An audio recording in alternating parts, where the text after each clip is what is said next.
Cinema చూపిస్తామా. ఈ సినిమాకి మొదటి విజయం మా మ్యూజిక్ సక్సెస్ అవ్వగానే తెలిసింది. ఆడియో ఫంక్షన్ దగ్గర నుంచి సినిమాకి క్రేజ్ మొదలవడం. ఆడియో ఫంక్షన్ ఈ సినిమాని ఒక బూస్టప్ అనమాట. 100% సక్సెస్ ఈ మూవీ అని ఫస్ట్ నుంచి మొదలైంది ఆడియో ఫంక్షన్ నుంచి అండి. ప్రతి సాంగ్ ఈ సినిమాలో శేఖర్ ఒక 1 year పాటు ఈ సినిమా పెట్టుకుని వేరే సినిమాలు ఏది చేయకుండా ఒక పట్టుదలతో ఎట్టి పరిస్థితుల్లో హిట్ కొట్టాలనే ఒక ఉద్దేశంతో ఎన్నిసార్లు ట్యూన్లు మార్చినా, ఎన్నిసార్లు ఎన్ని మార్చినా కూడా దానికి టైం స్పెండ్ చేసి హై క్వాలిటీతో ఈ సినిమాకి మంచి మ్యూజిక్ అందించాడు. అలాగే లిరిక్ రైటర్ ప్రసన్న ఈ సినిమాలో ఫస్ట్ టైం తను ఈ సినిమాకి డైలాగ్స్ రాస్తున్నాడు. స్క్రిప్ట్లో అన్నింటిలో మాతో పాటు జర్నీ చేస్తున్నాడు. దాంతోపాటుగా తనకి సినిమా కథ పట్ల దాంట్లో ఉన్న దాని మీద ఉన్న పట్టు పట్ల 3 పాటలు ఈ సినిమాలో తను రాశాడు. ఆ సాంగ్స్ అందరికీ నచ్చాయి. అలాగే భాస్కర్ పట్ల రవికుమార్ గారు రాసిన పాట, వనమాలి గారు ఒక పాట రాశారు. అలాగే చైతు నా ఫ్రెండ్, మా డైరెక్టర్ కృష్ణ చైతన్య కూడా చాలా బిజీగా ఉన్నప్పుడు కూడా నేను ఒక సాంగ్ రాయాలి చైతు అన్నప్పుడు తన టైం కేటాయించి సాంగ్ రాశారు. అందరూ చాలా గట్టిగా అంటే చాలా ఇష్టంగా చేశారండి, ఎట్టిగా హిట్ కొట్టాలని. అందుకే ప్రతి పాట అంటే 1 పాట 2 పాటలు హిట్ ఉంటాయి ఒక ఆల్బంలో. కానీ ఈ సినిమాలో అన్ని సాంగ్స్ చాలా బాగున్నాయి. ఈ సాంగ్స్కి ఇంత బాగా రావడానికి కారణకులైన శేఖర్ చంద్ర గారికి, టీం అందరికీ థ్యాంక్స్ చెప్తున్నాను. అలాగే సింగర్స్ అందరూ ఒక్కొక్కరు 2-3 సార్లు 3-3 సార్లు పిలిచి పాడించాడు. సింగర్స్కి, మ్యూజిక్ పనిచేసిన అందరికి, కమల్ గారికి, మిగతా టీం అందరికీ, మ్యూజిక్ టీం అందరికీ నాకు ఇంత మంచి సక్సెస్ మీరందరూ ఇచ్చినందుకు మీకు ఎప్పటికి గుర్తుంటారు. నాకు ఈ సినిమా, ఈ మ్యూజిక్ అనేది నాకు ఎప్పుడు ఒక మార్క్ లాగా నిలుస్తుంది. సినిమాకు పెద్ద విజయం అందిస్తే సినిమాని బ్లాక్ బస్టర్ చేయాలంటే మ్యూజికే కారణం అండి. ఎందుకంటే రిపీట్ ఆడియన్స్ 2-3 సార్లు చూడాలంటే సినిమా మ్యూజికల్గా దాన్ని జనాలు ఎంజాయ్ చేసేటట్టు ఉండాలి. దానికి ప్రాణం పోసిన శేఖర్ చంద్రకి ఈరోజు ఈ ప్లాటినం డిస్క్ జరపడానికి ముఖ్య కారణం శేఖర్ చంద్రకి బిగ్గెస్ట్ కంగ్రాచులేషన్స్. అండ్ తమిళ్లో మన కొలవరెడ్డి లాగా అనిరుద్ధు, జీవి ప్రకాష్ అని ఇద్దరు young music directors ruling the Tamil industry. Telugu ఇండస్ట్రీని రాబోయే కాలంలో Shekhar Chandra will definitely be main pillar అని నేను భావిస్తున్నా. And I wish him all the best. And ఈ సినిమాకి అంత పెద్ద మ్యూజిక్ కానీ దాన్ని basic picturization also is one of the fabulous thing in this movie. And so Trinathki and his choreographers and the team behind the success of this music, the singers Simha and Gandharv are young talent, and the lyric writers andariki, my hearty congratulations. You have done a fabulous job. అంటే happy people make happy people అని నమ్ముతాను. Happy movies అని నేను గట్టిగా నమ్ముతాను. ఈ టీముని చూస్తే, ఇలా ఆనందాన్ని, ఇలా అందరిని చూస్తే, ఇదే ఆనందాన్ని సినిమాలో పంచుకోవడం వల్లే ఈ సినిమా ద్వారా మనకు ఆనందాన్ని ఇచ్చి ఈరోజు మనందరం ఇలా ఆనందోత్సవం జరుపుకోవడానికి కారణం అవడం వల్ల చాలా ఆనందంగా ఉందండి. So anyone who is making a movie, the whole team should be very cohesive and always be positive and happy అండి. సో ఎందుకంటే సినిమా అనేది బిజినెస్ ఆఫ్ హ్యాపీనెస్.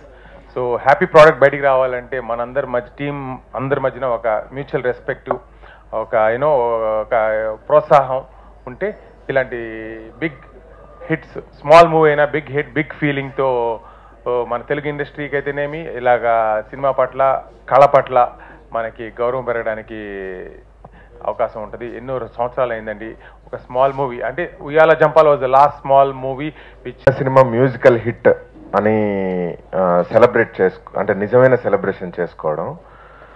అండ్ ఏదైనా ఒక ఆడియో కంపెనీ ఒక సినిమా ఆడియో హక్కులు కొంటే ఒక 5 to 6 years పట్టుద్ది అది బ్రేక్ ఈవెన్ అవ్వడానికి.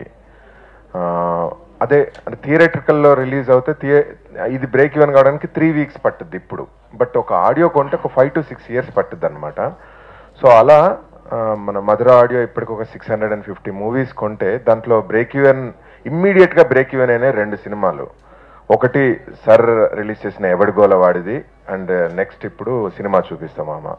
So that's the primary reason. ఈరోజు సర్ చేతుల మీదనే ప్లాటినం డిస్క్ ఇప్పించాలి అని నేను కోరుకుంది అందుకే అనమాట. అప్పుడు ఎవడిగోల వాడితే తర్వాత 600 అంటే మిగతా సినిమాలు బ్రేక్ ఈవెన్ అవుతాయి, but it takes lot of time, ఒక 5-6 years పట్టుతాయి అనమాట. బట్ సినిమా రిలీజ్ అవ్వగానే ఇమ్మీడియట్ బ్రేక్ ఈవెన్ అయిన సినిమాలు సినిమా చూపిస్తామమ్మా అండ్ ఎవడిగోల వాడితే. సో అండ్ సార్ చెప్పినట్టుగా ఇండస్ట్రీ మొత్తం హ్యాపీగా ఉంది ఈ సినిమా విజయం పట్ల. అండ్ ఇన్ పర్టికులర్ ఏదైనా సినిమా హిట్ అయిన తర్వాత హిట్ అయిన వెంటనే సెలబ్రేషన్ చేస్తారు sir Sridhar garu.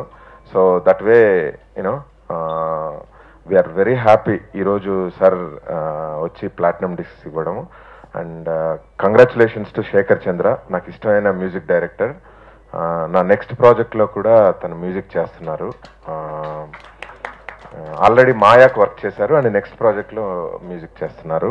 And congratulations to all the team and especially Bekkam Venugopal. చాలా హార్డ్ వర్కర్, చాలా సిన్సియర్, అంటే సిన్సియర్ ఫిల్మ్ మేకర్లలో టాప్ 5 ఫిల్మ్ మేకర్స్లో బెక్కం వేణుగోపాల్ పేరు నేను చెప్పగలను. So once again congratulations to entire team, wish you all the luck. Thank you. Platinum disc function జనరల్గా platinum disc function అనేది పబ్లిసిటీలో పార్ట్ అయిపోయింది. కొంతమంది సినిమా రిలీజ్ అవ్వకముందే చేసేస్తున్నారు. నాకు అది నచ్చట్లా ఫస్ట్ నుంచి కూడా. అంటే ఆ ప్రేక్షకులు ఆమోదించకుండా మనం చేసేయడం ఏంటి ఫంక్షన్ అని.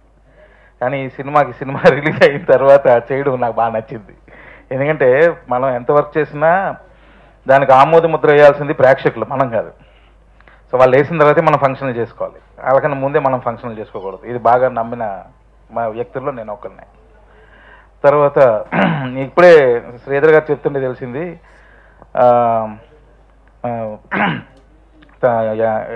ఎవడిగోల వాడిది, దాని తర్వాత మరలా ఇదే వచ్చిందని చెప్తా ఉంటే నిజంగా ఆ ప్రొడ్యూసర్తో ఈరోజు మా ఫంక్షన్ పక్కన కొంచెం చేయించుకున్నాను. చాలా థ్యాంక్ యూ సార్, వచ్చినందుకు thank you very much. And ప్రతి ఫంక్షన్లోని శ్రీధర్ గారు నా బ్యానర్లో ఒక సినిమా చేయాలంటున్నారు. ఇంతకుముందు ఫంక్షన్లోని మరి ఈ ఫంక్షన్లు కూడా అయ్యో మీరు అన్నిసార్లు అడగండి సార్, డెఫినెట్గా చేస్తారు, ఎట్లా చేస్తాయి ఇమీడియట్గా.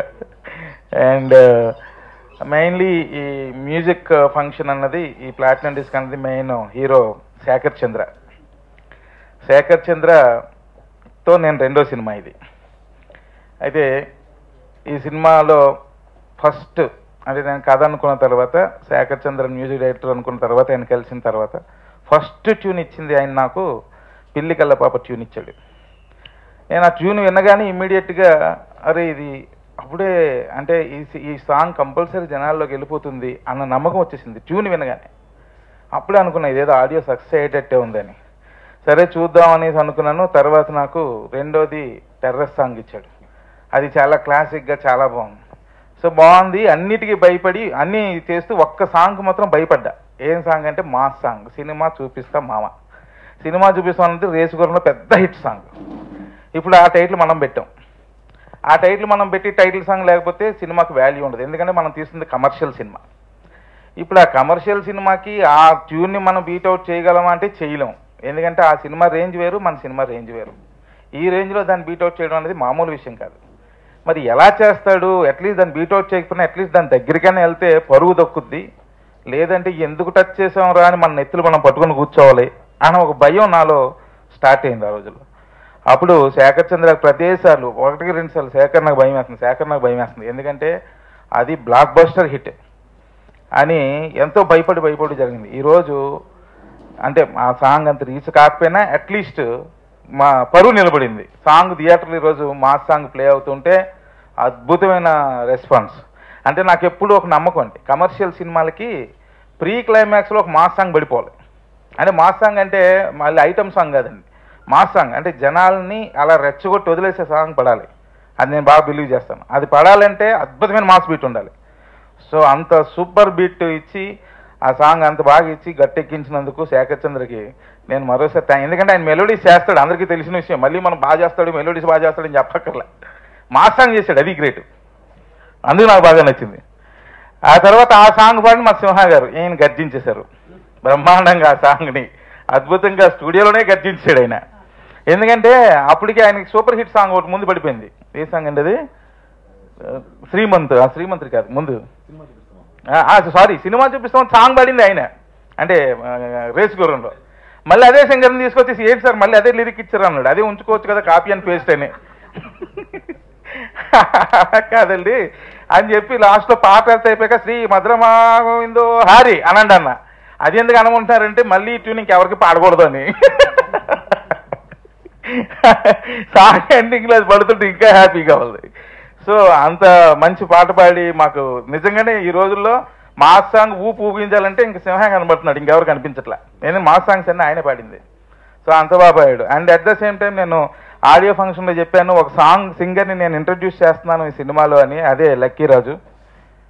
తను ఆ సాంగ్ ఈరోజు ప్యాథోస్ సాంగ్ అంటే సినిమా మేము వేసుకొచ్చాం నుంచి నాకు ఒక ముద్ర వేసేసారు, ఏంటి ప్యాథాస్ సాంగ్ ఒకటి బాగుంటుంది ఈ సినిమాలో అని. కానీ ఎప్పుడు రంజిత్ గారని అన్ని సినిమాల్లో ప్యాథాస్ పాడింది. ఫస్ట్ టైం ఈ సాంగ్కి ఎవరైనా కొత్త సింగర్ని ఇంట్రడ్యూస్ చేద్దామని లక్కీ రాజుని ఇంట్రడ్యూస్ చేశాను. ఈ సినిమాలో పాడాడు ప్యాథాస్ సాంగ్, చాలా అద్భుతమైన response. And lyric writers Krishna Chaitanya గారు, భాస్కర్ భట్ల గారు, వనమాలి గారు అండ్ ప్రసన్న గారు. సో ప్రసన్న గారు యాక్చువల్లీ మీ అందరికీ తెలుసు డైలాగ్ రైటర్ దీనికి. బట్ ఏంటంటే ఆ ఇన్వాల్వ్మెంట్ నేను త్రినాథ్ గారు, ప్రసన్న గారు సో ఒక ఈవినింగ్ అలా స్పెండ్ చేసేవాళ్ళం అనమాట. రోజు నా స్టూడియోకి వచ్చేవాళ్ళు, అలా టైంపాస్ సాంగ్స్ వింటూ స్పెండ్ చేస్తూ ఉంటే సరే నేను కొంత డమ్మీ ఏమన్నా ఇలా అనుకుంటే దానికి ఇంకొక పదం యాడ్ చేసేవారు ప్రసన్న గారు. సో అట్లా ఆయనకి స్టోరీ కూడా తెలుసు కాబట్టి ఇంకా ఈజీగా వెళ్ళింది అనమాట. సో అట్లా 3 songs రాశారు ప్రసన్న గారు. And overall thing is really super journey అండి ఈ సినిమా. నాకు మెయిన్గా గోపి గారితో అండ్ త్రినాథ్ గారితో ఇది 2వ సినిమా మేము వయసుకు వచ్చాం తర్వాత. సో అది సక్సెస్ అవటం అండ్ ఇది కూడా సక్సెస్ అవటం. ఐ హోప్ హ్యాట్రిక్ చేస్తామేమో నెక్స్ట్ టైం అనుకుంటున్నాను మళ్ళీ. So I'm so happy about this. ముందుగా అందరికీ I should thank each and every one. Songs hit చేశారు, మూవీని హిట్ చేశారు. So it's bottom of my heart I thank each and every one. And Madhuraj Sridhar garu and at the same time Lagadapati Sridhar garu ఎప్పటి నుంచో నన్ను ఎప్పుడు కూడా ఎంకరేజ్ చేస్తూ ఉండేవారు. So that gives a lot of energy. Thank you so much sir, thank you so much. Key title అంటే నా కెరీర్లోనే టర్న్ చేసినటువంటి మూవీ రేస్ గుర్రం. ఆ పాట పాడిన తర్వాత నాకు శేఖర్ చంద్ర గారికి ఇంత ముందర పాడాను, కానీ వెతుక్కుని వచ్చి నన్ను ఈ సినిమాలో పాడించినప్పుడు త్రినాథ్ గారు ఉన్నారు. స్టూడియో అంతా చీకటిగా ఉంది, ఎవరో ఇంతే ఉన్నారు, ఎవరో అనుకున్నాను. నాకు ఆయన డైరెక్టర్ అని నాకు తెలియదు, ఆయన కనపడలే, అక్కడ కూర్చున్నారు. ఫోకస్ అంతా మ్యూజిక్ డైరెక్టర్ మీదే ఉంది మాకు, ఎందుకంటే ఆయన ఇంప్రెస్ చేయాలి ఫస్ట్ ఆఫ్ ఆల్. సరే అని వెంటనే ఇది ఏదో జానపద ఫోక్ సాంగ్ అన్నారు. పిలిచిన వెంటనే అదేదో ఆధ్యాత్మికం మన పౌరాణికంలో పాటలాగా స్టార్ట్ చేయించారు. ఇది నాకు ఆ పిచ్చు ఆ గమ్మకాలు నాకు తిరుగుతాయి లేదా అనుకున్నాను. బట్ చాలా అద్భుతమైన సాంగ్, అంత లక్కీ సాంగ్. సాటిస్ఫాక్షన్ ఎప్పుడు అనిపిస్తుంది అంటే అండి, పెద్ద సినిమాలు పాడతాం, పెద్ద హీరోల ద్వారా హిట్ మేము అవడం అనేది వాళ్ళ ఇమేజ్ తీసుకుని ముందరకు వెళ్తాం. కానీ ఈ సినిమాలో వాళ్ళ ఇమేజ్తో పాటు మా ఇమేజ్ను కూడా యాడ్ చేసి సినిమాకి వాల్యూ అవుతుందనే భావనని మనసులో చేకూర్చుకుని మనస్ఫూర్తిగా టీం అంతా కూడా చేశారు. I would like to give special thanks to Trinath గారు అండ్ శేఖర్ చంద్ర గారు ప్రత్యేకంగా.